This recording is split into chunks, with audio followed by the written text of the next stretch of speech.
Informasi dan Transaksi Elektronik (ITE).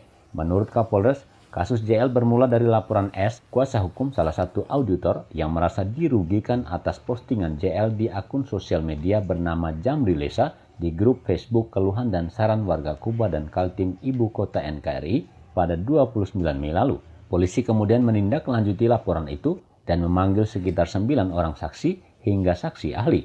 Selain itu, polisi juga mengantongi 2 alat bukti berupa 1 buah handphone Samsung warna putih dan tangkapan layar unggahan di media sosial yang menjadi dasar penetapan tersangka. Nah, melaporkan pada tanggal 3 Juli 2020 laporan polisinya. Kemudian dari laporan polisi kami melakukan penyelidikan. Penyelidikan dilakukan setelah adanya laporan polisi tersebut sekitar tanggal 4 Juli kita sudah mulai melakukan proses penyelidikan. Sampai kami menemukan bahwa perkara ini bisa ditingkatkan ke penyidikan.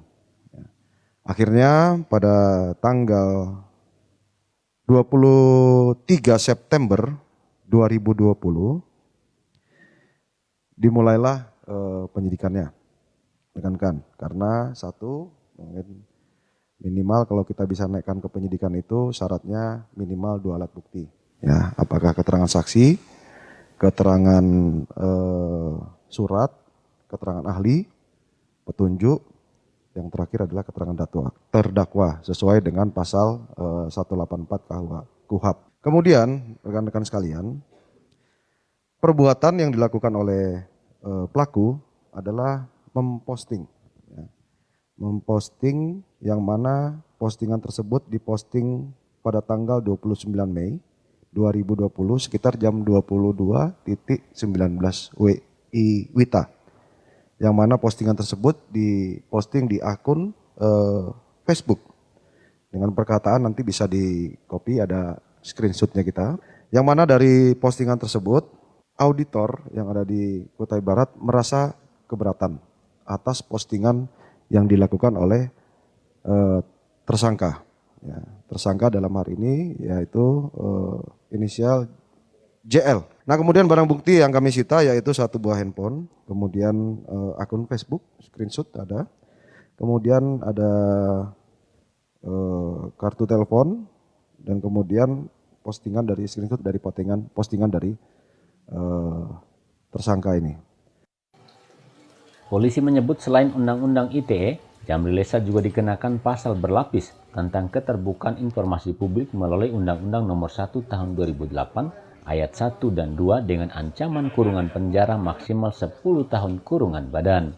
Tersangka kami dugakan dengan persangkaan pasal yaitu pasal 45 ayat 3 junto pasal 27 ayat 3 Undang-Undang RI Nomor 19 Tahun 2016 perubahan Undang-Undang RI Nomor 11 Tahun 2008 tentang informasi dan transaksi elektronik.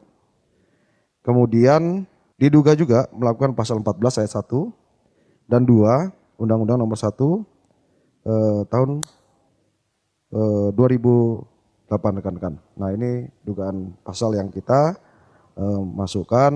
Ancaman pidana dikenakan itu ada yang 10 tahun rekan-rekan.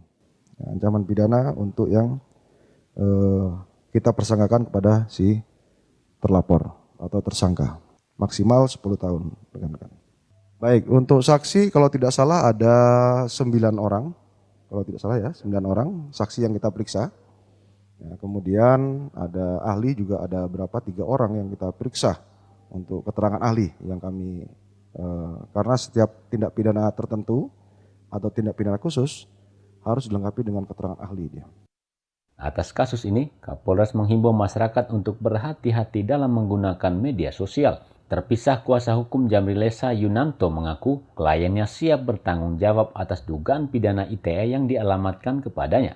Dia mengaku kliennya selama ini sangat kooperatif jika dipanggil polisi.